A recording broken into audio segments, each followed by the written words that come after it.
தேவ பிள்ளைகளே, நமக்கு ஒரு சில பாடுகள் சோதனைகள் நேரிடும் போது அநேகருக்கு எழும்புகிற 2 கேள்விகள். 1, தேவன் என்னோடு இருக்கிறாரா? 2, தேவன் என்னோடு இருந்தால் ஏன் இவைகளெல்லாம் சம்பவிக்கிறது? இந்த 2 கேள்விகளுக்கும் கர்த்தர் நமக்கு தரும் பதில் எபிரேயர் 12ஆம் அதிகாரம் 1ஆம் வசனத்துல இவ்வாறு வாசிக்கிறோம். ஆகையால் மேகம் போன்ற இத்தனை திரளான சாட்சிகள் நம்மை சூழ்ந்து கொண்டிருக்க, பாரமான யாவற்றையும் நம்மை சுற்றி நெருங்கி இருக்கிற பாவத்தையும் தள்ளிவிட்டு விசுவாசத்தை துவக்குகிறவரும் முடிக்கிறவருமாயிருக்கிற இயேசுவை நோக்கி நமக்கு நியமித்திருக்கிற ஓட்டத்தில் பொறுமையோடே ஓடக்கடவோம். ஆம் தேவ பிள்ளைகளே, மேகம் போன்ற திரளான சாட்சிகளாக விசுவாசிகளின் பட்டியலில் எபிரேயர் 11ஆம் அதிகாரத்தில் ஆபேல், ஏனோக்கு, நோவா, ஆபிரகாம் துவங்கி பலரையும் நம்மால் பார்க்க முடிகிறது. அவர்களோடு எல்லாம் ஆண்டவர் இருக்கவில்லையா? இருந்தார் அல்லவா? பின்ன ஏன் அவர்களுக்கு சோதனை நேரிட்டது?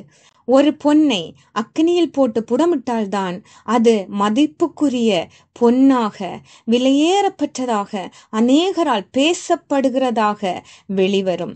அதுபோலவே இவர்கள் அனைவரோடும் ஆண்டவர் இருந்தாலும் இவர்களுக்கு சோதனை நேரிட்டது.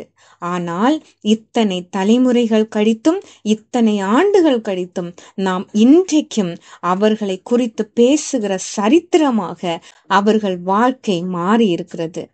ஆம், எனக்கு அன்பானவர்களே, நம்முடைய வாழ்க்கையிலும் தேவன் நம்மோடு கூடவே இருக்கிறார்.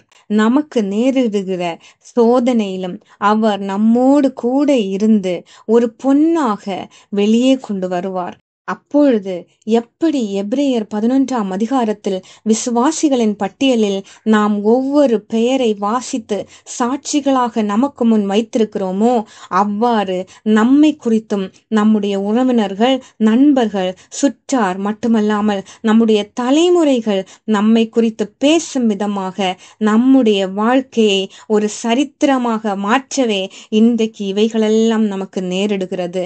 அது மட்டுமல்லாமல் அவர் வருகையில் விசுவாசிகளின் வரிசையில் நம்மையும் கர்த்தர் நிறுத்த, அவர் நம்மோடு கூட இருந்து இவை யாவற்றையும் ஜெயிக்க கிருபையுள்ளவராயிருக்கிறார். நாம் ஜெபிப்போமா? அன்பு தேவனே, நாங்கள் அநேக நேரங்களில் எங்களுக்குள்ளே தேவன் என்னோடு இருக்கிறாரா என்றும், தேவன் எங்களோடு இருந்தால் இவையெல்லாம் எங்களுக்கு ஏன் சம்பவிக்கிறது என்றும் கேள்வி எழுப்புகிறோம். ஆனால் நீர் எங்களோடு இருக்கிறீர் என்றும், எங்கள் வாழ்க்கையையும் விசுவாசிகளின் பட்டியலில் சொல்லப்பட்டவர்களைப் போல ஒரு சரித்திரமாக மாற்றவுமே இவையெல்லாம் எங்களுக்கு நேரிடுகிறது என்றும் வாக்கு கொடுக்கிற கிருபைகளுக்காய் ஸ்தோத்திரம்.